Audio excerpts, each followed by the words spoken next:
Okay, we got Travels with Dorothea and Chuck again, summer of 2002.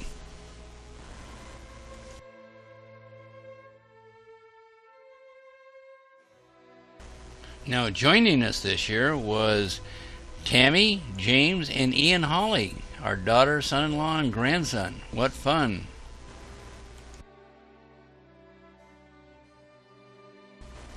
We postponed the trip by a week so Ian could graduate from middle school. He's got a certificate. My goodness, he's growing up. Now on this trip, we covered a lot of national parks: Kings Canyon, Sequoia National Park, Crater Lake, Fort Capslop, Mount St. Helens, Nez Perce, Craters of the Moon, Fossil Butte, and then, of course, Yellowstone National Park. I think the highlight of the whole trip, though, was the river rafting. You'll see that.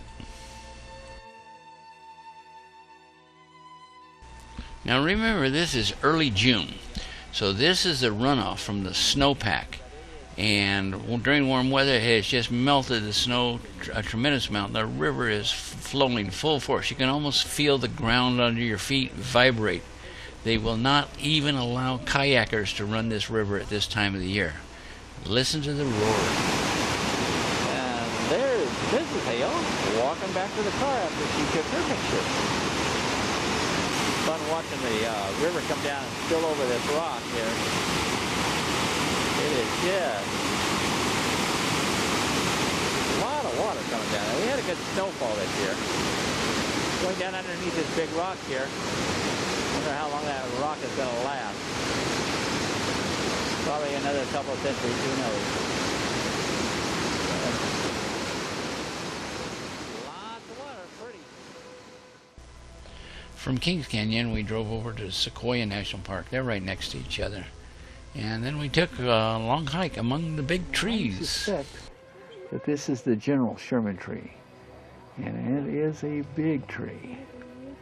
And I was told earlier that there are trees along the coast of California in the redwoods that are taller. There is a tree in Mexico that has a thicker diameter at the base, but for the bulk size, this is supposed to be the largest tree in the world. Now I'll walk around to the front of it and see if we can get a better picture. The General Sherman tree, largest living thing on Earth. Let's see if we can read any of this thing. The General Sherman, that's the General Sherman right there. It is a big tree.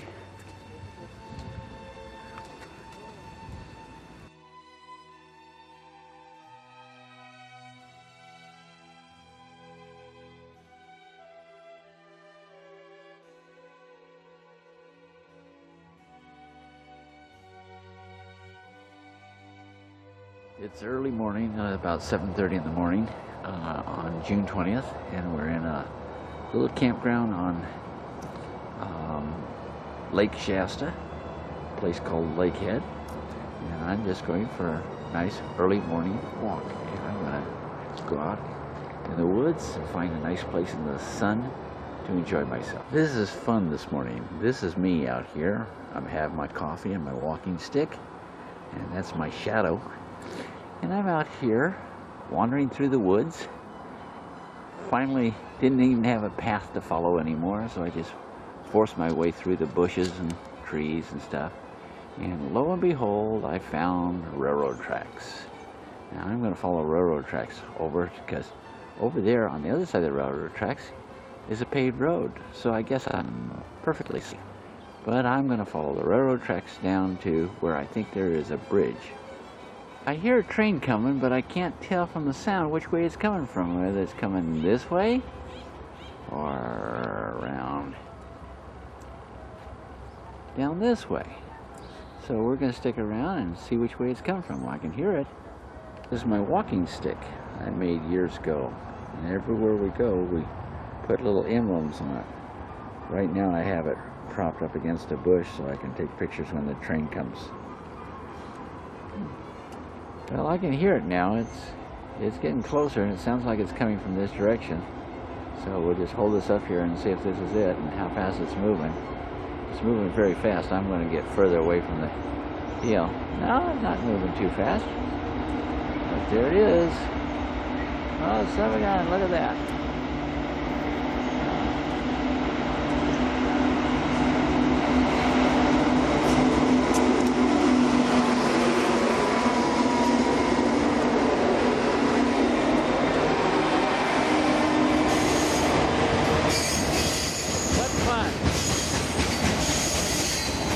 Feel the ground vibrate as the thing going over.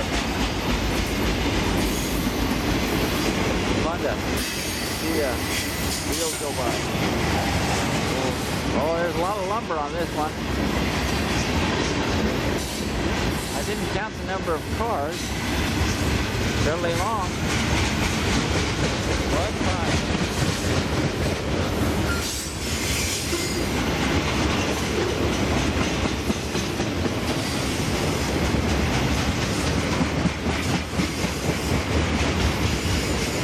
Lumber coming up here.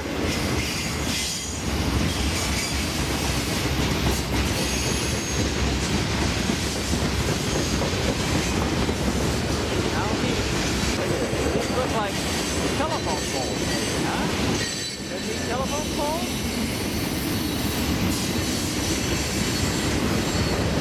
See the end of it. There's the end of it. Okay. I don't know. There must have been about 70 or 80 cars on it.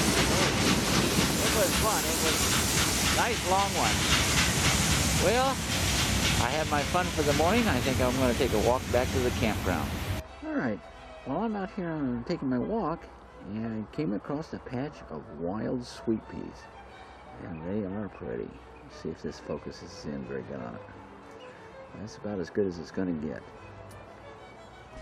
Now, near our campground on Lake Shasta, we found a place down on the stream below this bridge to do some fishing, and I caught a couple of very nice trout and got a picture of the train going over the top of the bridge. But it was a beautiful pool and good fishing. Lake head on Mount Shasta this morning. Drove about 150 miles. We are now a little bit, about 20 miles north of Klamath Falls, near a little town called Chiloquin. And this is what we're going to use as a base camp. Looks like we might get a little rain this evening. What was fun is we were having lunch in Klamath Falls, and I see my daughter and son-in-law drive past, and I yelled James real loud. They heard us. So we actually connected up in Klamath Falls and then caravanned up here. We have now found a nice place at the Water Wheel RV Park, and we're right on the Williams River. James and I are thinking about getting a 2-day fishing license and trying our luck. Now, Tammy and James have selected to set up a tent just outside the trailer,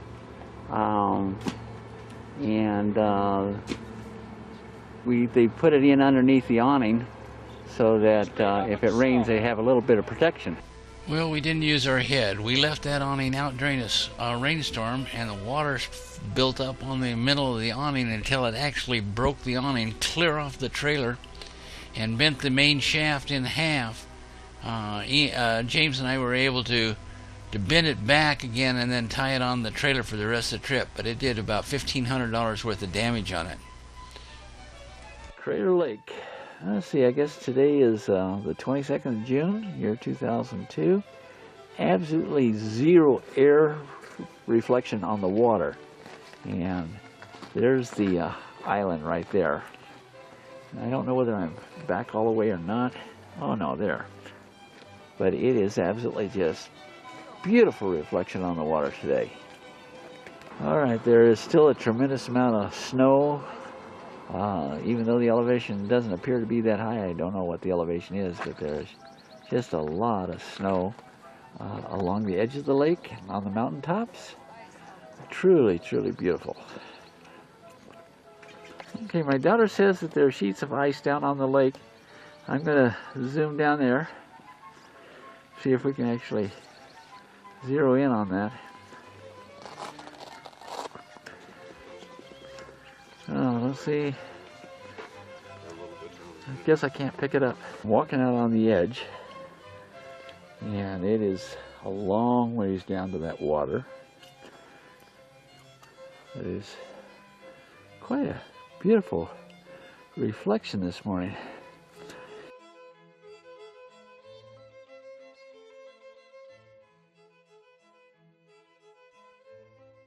Can't get over that. It's quite interesting to see. I saw something blue down on that island. I was just wondering whether that was a boat or something like that. Let's see.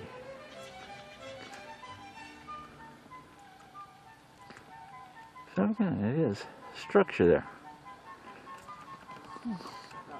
Touring the edge of the rim of Crater Lake, there's still a tremendous amount of snow up here, and I thought I'd just take a picture of this peak. It's not really very far away from us here. A lot of snow.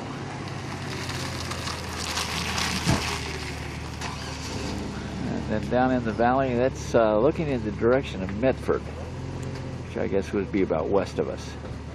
Well, we have my daughter on the left, and then the guy with the red hair, that's Ian, the grandson. Then James, my son-in-law. My beautiful bride over there, Dorothea.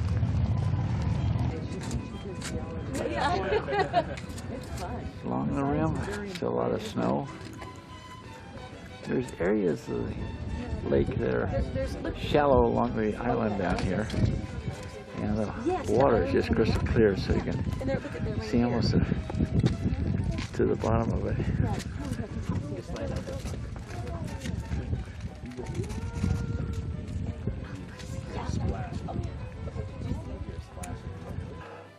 That is Mrs. Hale out there on the side of a snow drift. And there goes Ian. Were they just sliding down? Yeah. Well, he snowboards, so you know. Shoes were just. I mean, gotta get a picture of this thing. You can see how far out that is. Unreal. They're going down the hillside like. Well, you got a creature.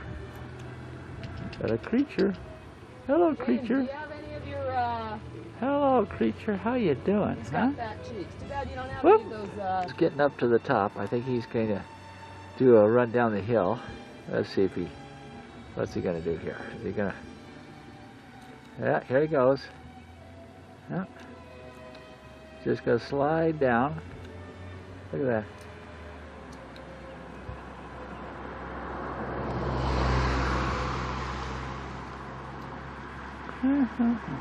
Well, they're headed back now.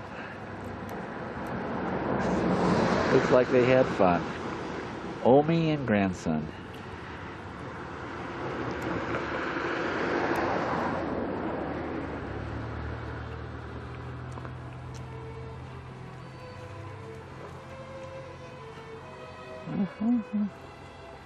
Snowball fight going. I got a snowball fight going here now. Uh-oh.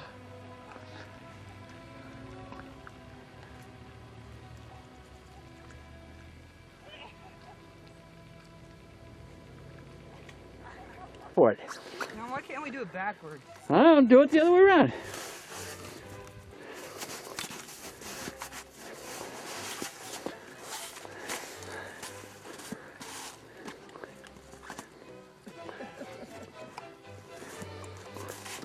Come on. Burning film here. Well, how are we doing? We have to be situated right. Burning film.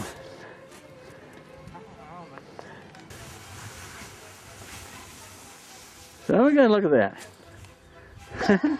He was using a plastic bag and standing on a plastic bag. Florence, Oregon, at a golf links here. It's quite beautiful. And this is a very large putting green. Little ridges in it, all sorts of little flags, and see if we can see some here. Yeah. Okay. And the ridges going up. Quite a picturesque little place. It's cheap enough. 9 holes is only $16. And we're renting a cart. All right, we're at hole number 2 from the blue markers, 524 yards. par 5. A beautiful drive down there. The whole place is covered by heavy forest, and the out of bounds here, you're going to lose a ball for sure.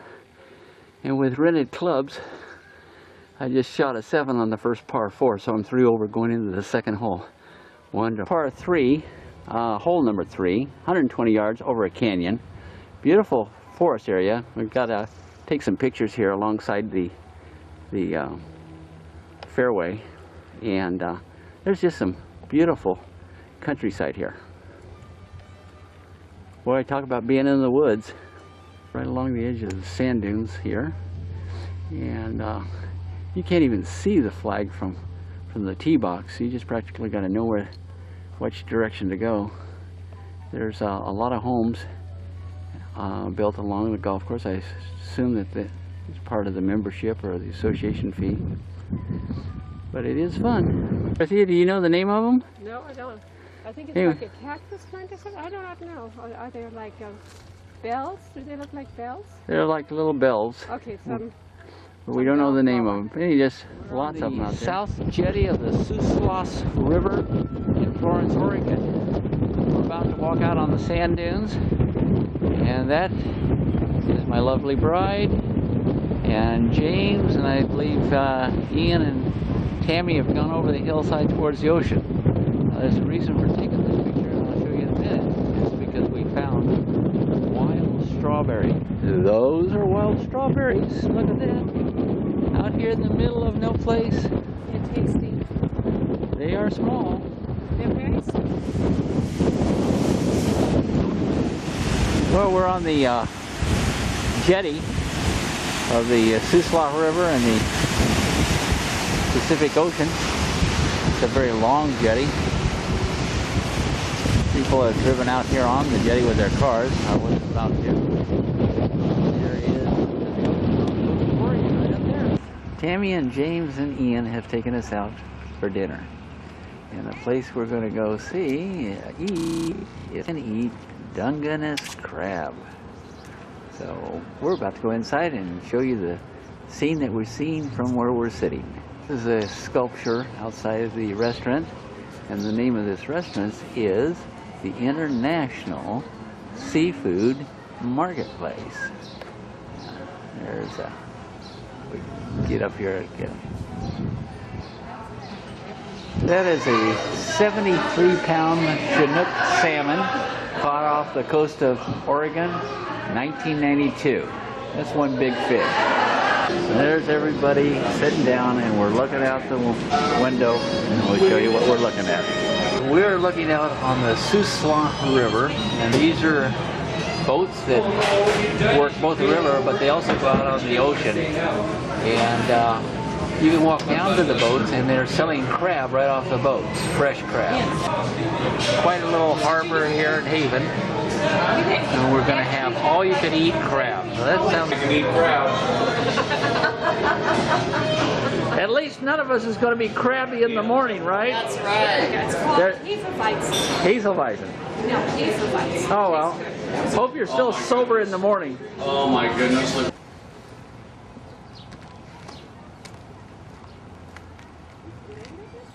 We're down here in Florence, Oregon, watching a cop car pulling a pontoon aircraft down a street, which they had traffic all stopped up here. Here's not good enough. This is a bronze statue of Lewis and Clark in Shoshone Canyon, and making notes. But, definitely is not going to get any better. This is believed to be the spot that Lewis and Clark spent the winter at the mouth of the Columbia River at Fort Clatsop. This is a rebuilt replica made from sketches that Meriwether Lewis had made, and like I say, the approximate location. We're about 4 miles from the Columbia River and the city of Astoria. The inside is actually rather small. The actual distance of this fort, and based on the sketch, is 50 feet by 50 feet is all. So it is really a small fort. In Mount St. Helens National Park, And this is just a one of the tributaries. There's still logs floating or laying on the ground here. And the hillsides have been cleaned up from the blast area, and loggers have logged things off. This area we're looking at here is being grown back naturally versus another area we visited that was assisted. And of course the area that's coming back naturally is much slower. We're at the Johnston Ridge Visitor Center that will look right into the throat of Mount St. Helens. In the background, this area, the trees have been removed, but literally thousands or millions of lumber was laying here as little as 5 years ago, and has been used for by the logging companies. There was an estimated enough lumber here that was removed by the companies, lumber companies, since the blast to build 85,000 normal 3-bedroom houses. 85,000 houses. That's how much lumber was removed from here after the blast. Mount St. Helens, now 1,300 feet shorter than it used to be. The eruption was approximately 22 years ago. And what we see in there is not steam, but apparently that is still volcanic ash being blown around on the inside of the crater or the side of the mountain. 22 years, you would think that all that dust has been blown away, but it has not. Anyway, this will give you an idea of the landscape below the mountain. Absolutely barren.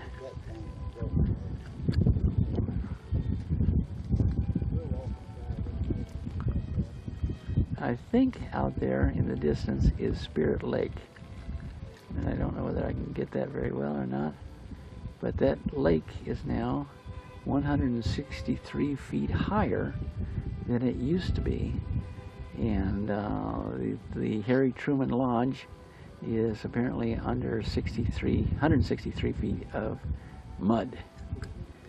Quite a historical place to see. Don't know the name of these flowers, but they're a beautiful shade of purple. Let's see. Quite pretty. In the center there is a lava dome that grew over 1,000 feet after the side of the mountain fell. At some points in time it was being measured. It would grow anywhere from 6 inches a day to 9 feet a day. And there were some more eruptions from that dome area. The hillside, as you can see, is still... I've been told I have to take pictures of these flowers. It is not a lupin. We don't know what it is, but it is a beautiful blue color, purple color. Lots of it. There's the gang where we're walking along the edge of a lake, and I can't even remember the Cold Water Lake, I think it's called. It's one of the lakes that was formed by the volcanic blast. They're a pretty lake, and I believe it is called Cold Water Lake. And there must be fish in it because there are actually people out there float tubing with fly rods. So I have to assume that they have restocked the fish in this area. Okay, this is a museum, and there's a helicopter in there that Ian gets to sit down in, and James gets to show him all the controls. Anyway, the following are a bunch of digital photographs taken on the trip, and we'll just let them flow.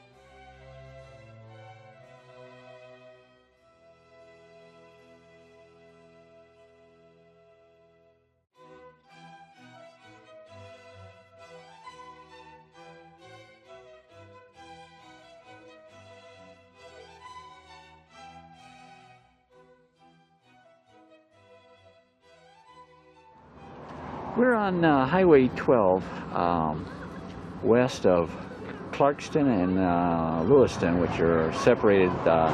Lewiston's in Idaho and Clarkston is in Washington. And this is the trail return route that in early May of 1806, Captains Meriwether Lewis and William Clark, with a 30-man party and 23 pack horses, passed eastward through this roadless area after wintering near the ocean at their western terminus, Fort Clatsop. They were short of food, horses, trading goods, living on the land day to day. From the Snake River crossing, these intrepid explorers crossed the Rocky Mountains and were boyishly welcomed in St. Louis in September of 23. Their overland trip to the Pacific Ocean was a factor in establishing American claims to the Oregon country. Anyway, this is what I hope to do, is to drive Highway 12 all the way across Idaho into Montana eventually. Anyway, there's some excellent carvings up here. I don't know where you can see it. Yeah. It's a carving in the top of this historical July 1st, 2002, and we are preparing for a river rafting trip. We are going to be picked up at 9 o'clock this morning, and we will travel 32 miles down the Salmon River with an overnight on an island. This is the Rawhide Outfitters, and this is the boats that we'll be taking down. They're backing them down to the water now. See the sign on Rawhide Outfitters. Several other groups going down. It's not part of our group, but this is apparently a very popular launching point for river rafting. And like I say, we'll be on a 2-day trip, 32 miles, part of it on the Salmon River. We're taking a dog there, and if I remember right, behind these people over here is a St. Bernard that's going to go. Let's see how they get him in the boat. There they're pushing off with a St. Bernard. This is not part of our group, but why people would take a dog, I have no idea, but who am I? This is Kathy, and she is the co-owner of this Rawhiders outfit, and it's a family affair. Justin, her son, was the one that drove us, and these are the boats that we're going to be doing. They're going to back this down to the water's edge and launch them. All right, Kathy, one of the guides, is helping Tammy and Ian with their life preservers. This is mandatory. This is our group here. We're going to have 2 red boats, and one guy is going to go by himself in this little blue inflatable kayak type thing. And the owner, John, is giving us instructions. Of course, everybody's in life preservers. That is required. It's a young one there. Oh my God! A mink? It's a mink. Just came in out of the river. Isn't that amazing that I could get a picture of him? So, To move out. we got paddles. Dad, you gonna take a paddle or not? You're gonna fall in. I'm gonna. I'm sorry, dear. I didn't mean to. Yeah, try not to whack me too hard. River. You're good. We got a little tributary here as we was leaving the boat launch. Hey, Rocky. Come on, Swan. Come on. Here we go. He's got here. Here we go. Justin, we're now on the main Salmon River. Yeah, main salmon. This is called the River of No Return. The River of No Return. Yeah. Makes you feel good inside. Yeah. So everybody wave goodbye. We got a little white water up there ahead. Still nothing for us to worry about as far as the camera goes. That's the only concern. We'll get some level 3s later on. But, this stuff is all pretty tame, but still, it is beautiful countryside, and it's fun to go through the white.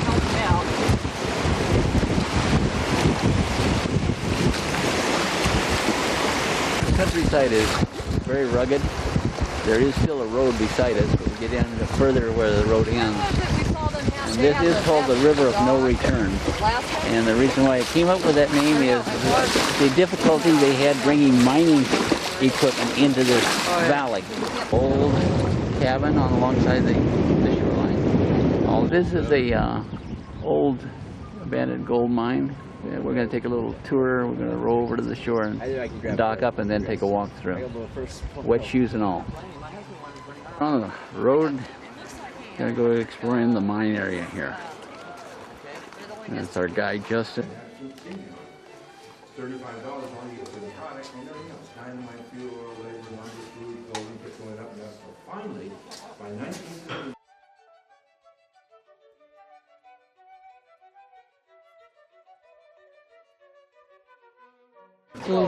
Ian is in back, and we're getting ready for some rapids down here ahead. Let's see if I can see it. There he is. And that's the lead boat down there. And looks like we're going to have some fun here. I'm here coming up, and I'm going to hang on with the camera, and I'm going to have to turn this thing off and hold on shortly. He's hanging on from your line. Okay, there we go. I don't know what I'm getting, but I can cut out the bad part.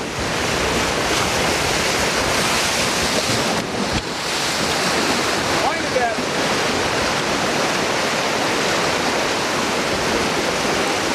You're fine. You keep it pointed at it.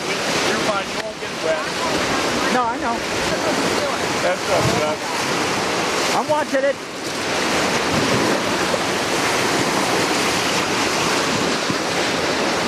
He's done hard shell kayaking before.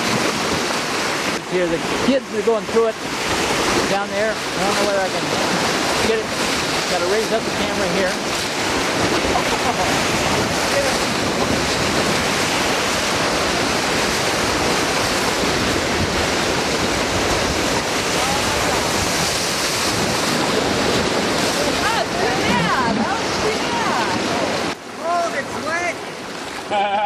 Hey, you boys did that very well. I'm proud of you. You did really good. Come on, I'm going through that hole. Here they come. That hole's going to take them out. That's too much hole for this. Hole! Hole! They went around the hole. Did you see that? Yeah. Good. You see me? You telling to go over there? That hole would have definitely dumped them.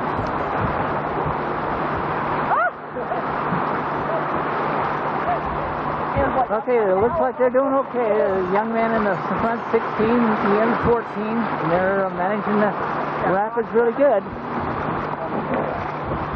At this point, we decided to take turns sitting on the very bow of the raft and trying to get buckled off. So there I am sitting at the front, and then of course Ian gets this idea of possibly pushing me in. He did not do that, but we had a lot of fun, and a couple times we got bounced clear off the raft. Oh, Ian found a small snake along the water there. These two were a couple of professional pictures taken off the shoreline, and that's Tammy and James. And I never could get the red out of that. It was just too extremely red in the photograph. But the Salmon River, beautiful. Some of the hillsides that you're seeing as we pass down the river, and just some gorgeous scenery. There's some big mountains up ahead of us there. Quite a trip. In a calm area here, the wilderness is still quite gorgeous.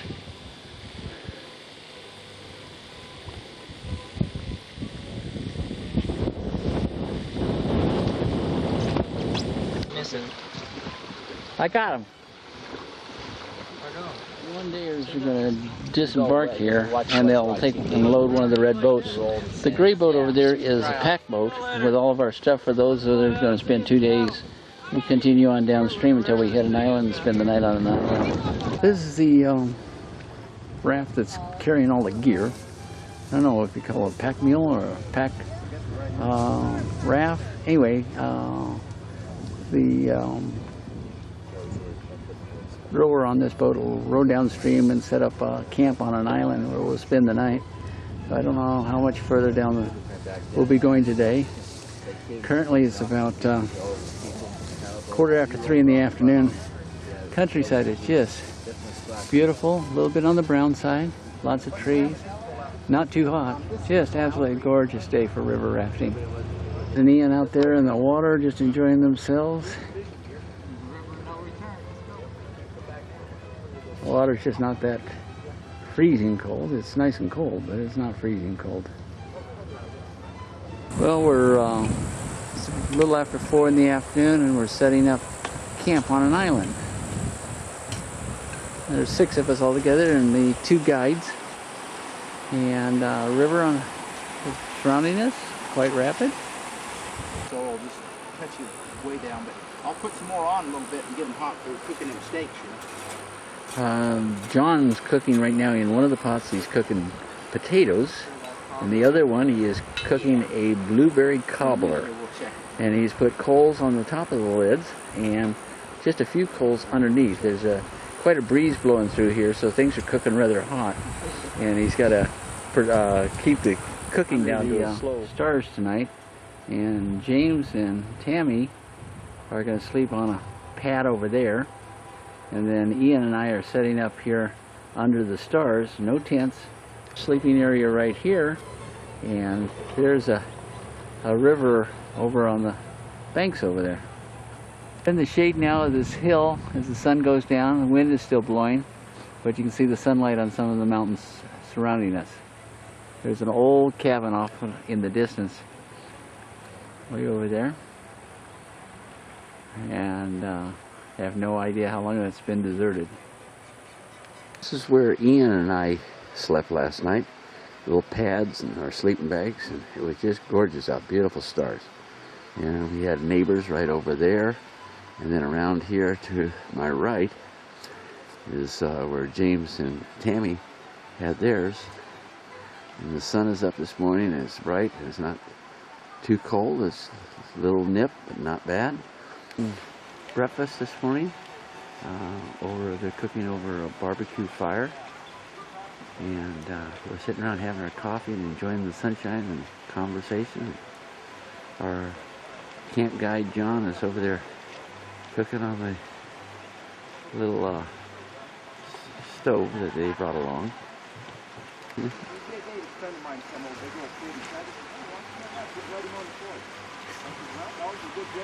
Nice and pretty this morning. All right, fresh biscuits, and it looks like about a cheese omelet there. Just gorgeous. All right, Justin, I have peaches, ketchup, and this is Emery and his son Lance, and they're from North Carolina. And John's the cook, owner of the Rawhide Outfitters. And everybody's getting ready to eat here. You want to smile for the camera? And explain to them that no job is done until the dishes are done. That is exactly right. Nobody even moves till these dishes are done. It's 10 o'clock in the morning, and we're on the river and headed for the last part of our trip. And we will have lunch sometime down here on the river, and we're going to do a little fishing from time to time. And there's my grandson Ian out in the middle of the river, swimming with a life vest on.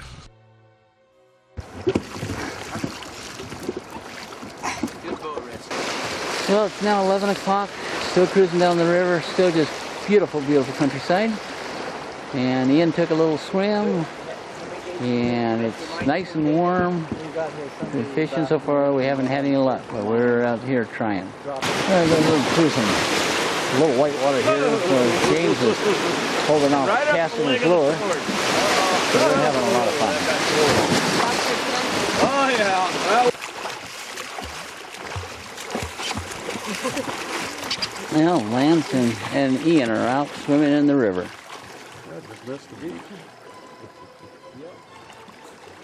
Oh, we could have swam to the beach. How's the water? It's kind of cold.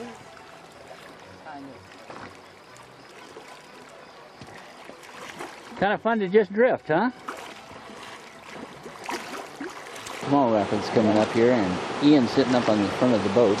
So I'm going to try and get him getting drowned by some of this white water.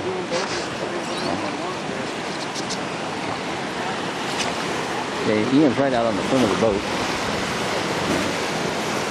Doing fine, man. Oh!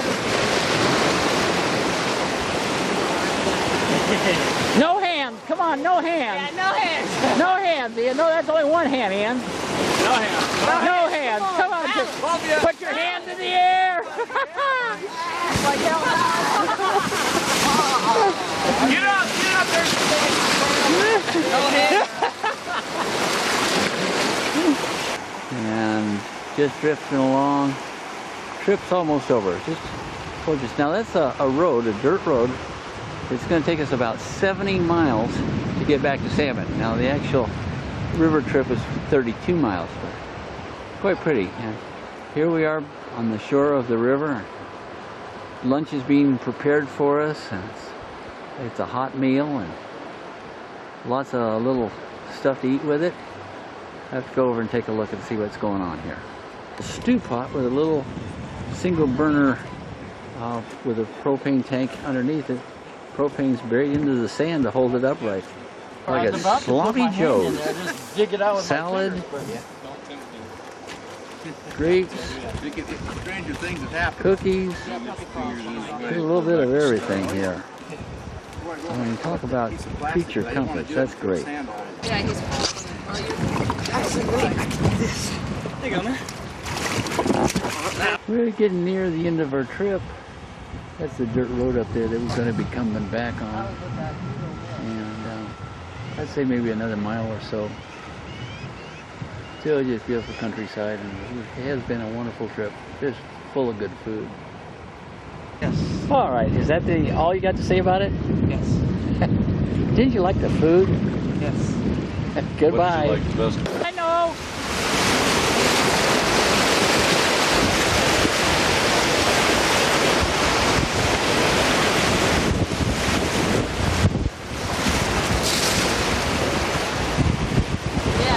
All right, that was the last rapid, and that's where we're going to land, right up there on the shoreline. The end of the rafting trip, except for the ride back. We're in Hoback Campground, about 7 miles south of the Hoback Junction and about 20 miles south of Jackson, Wyoming. Trip over it a little bit. Heavy winds last night. Tammy had it at 2 o'clock in the morning and came in and slept on the floor inside the trailer. 4th of July in downtown Jackson, Wyoming. And people lining the street, getting ready for the parade. And small town America. What a beautiful response. Couldn't find a spot. We got here just before 10 o'clock. We're going to stand over here in the sunshine. It still looks like it's a lot of fun. Everybody's really enjoying it. All right, the parade is starting and getting closer to us, and I'm going to step out of the street and back into the shade as we watch this. But here they come.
Somebody's got an old 56, 57, or 58 Ford going in here.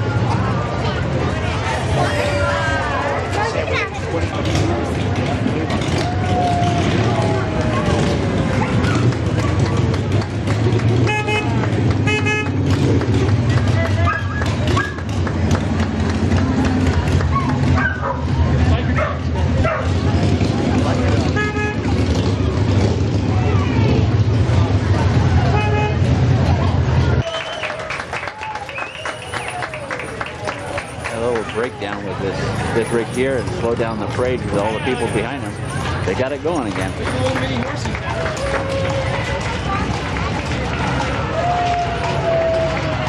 People on the back are throwing taffy or Tootsie Rolls to the crowd, and all the little kids are picking it up just like Halloween.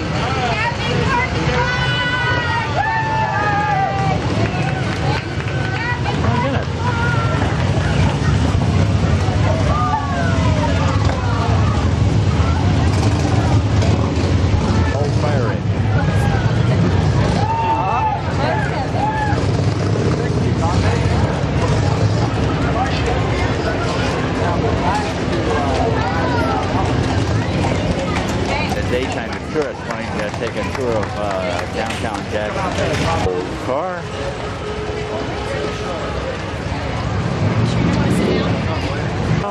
politics, make Joyce your choice for U.S. Senate.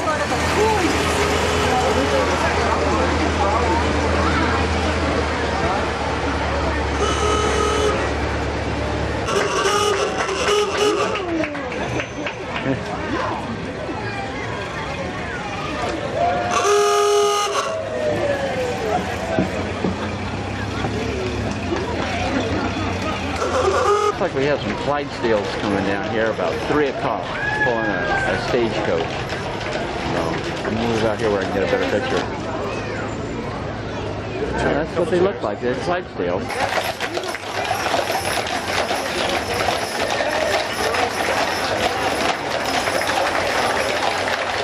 The horses. I mean, there is just probably I would estimate maybe 100 riders out here today. Long line of as far as the eye can see. Good God. Mountain View, first traffic here. Up boats. Now let's see what this guy is running for here.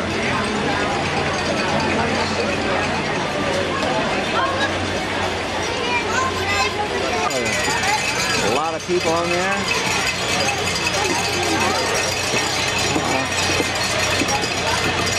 Dorothea likes the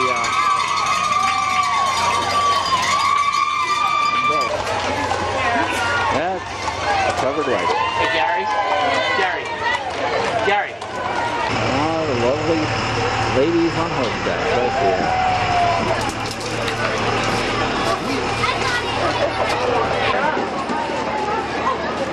A bunch of lovely young ladies here. Let's back off a little bit here. Oh yeah. My goodness. Stay here for a second. You little rig. Poor little horse pulling those 2 other people. I'm keeping that cows in the walk here. All sorts of transportation. King of the parade. Can tell? Go over here. There we go. Doing good.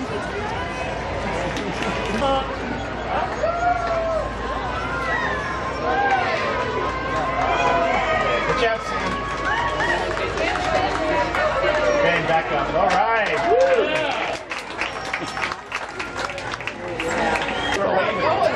Young man. Real young.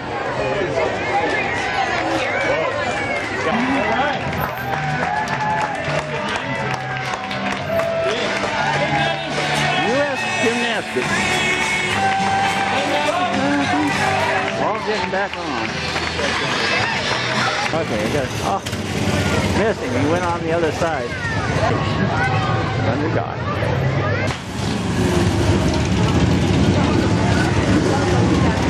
Oh yeah. There's the dog on the back of one of those. Oh yeah. Flags all over the truck here.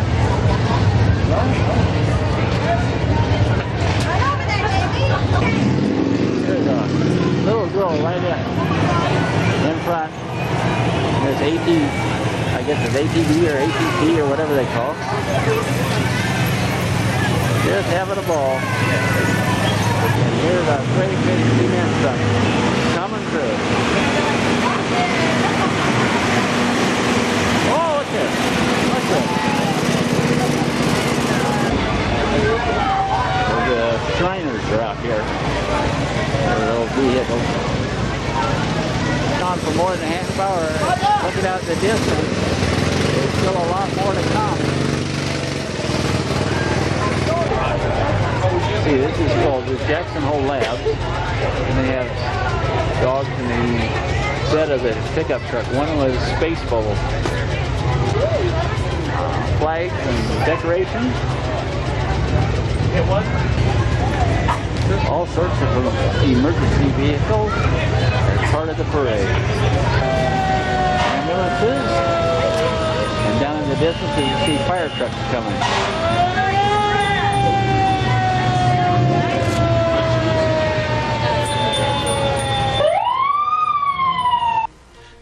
days after the parade, we made a day trip up into Yellowstone, toured the Old Faithful, saw some of the pools.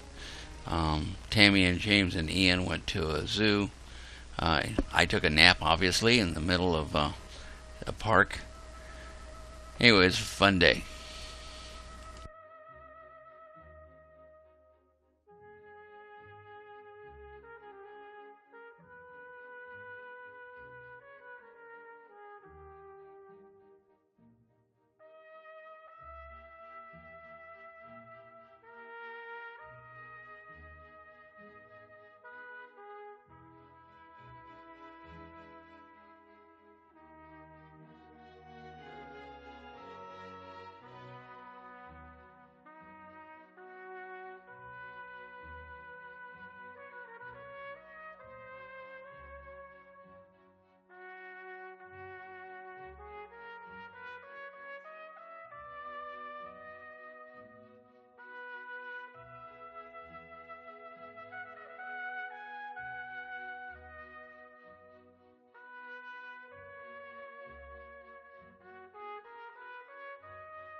Now that may not impress you, but this is the Snake River at the bottom of the gorge.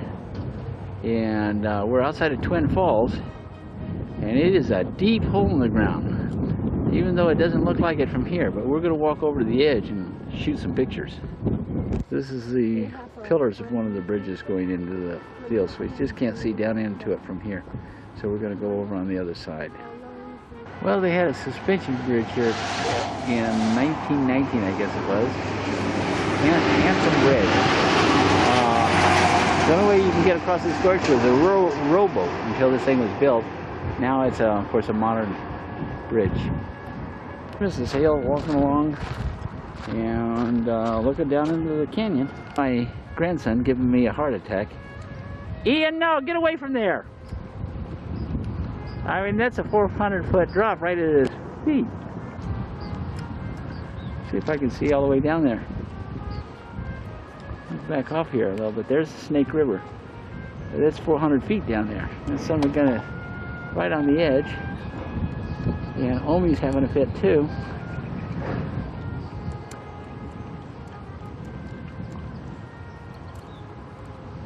Ian, come up. Okay, there now I can get a picture of the bridge all the way to the bottom. But that is a 400-foot drop down there to the bottom. I'm looking over the top of a fence here. Let's see here, all the way down. Yeah, there's the Snake River. We're down at the bottom. Well, we're down at Shoshone Falls, and there's just a little water coming over the hill, the side now here, and over here just a little bit coming out of it. But when this thing is in full force, this whole area here is just like a Niagara Falls, just a full force coming over that thing. But we're at the wrong time of the year, and it's been a drought season, and there's a dam right up there. But anyway, we're in the drought season, so there's very little water coming over here. And this is on the Snake River in Twin Falls, Idaho. There's a lot of birds flying down, but they don't look like swallowtails. I see a whole bunch of them sitting on the rocks over here. But anyway, there's just hundreds of them flying all over the place. And I don't know what type of birds they are. The Snake River, just outside of Twin Falls, and it's quite a canyon that it goes down. It's interesting because you're driving along flat plains and all of a sudden you get this deep hole in the ground and then you're driving across flat plains again.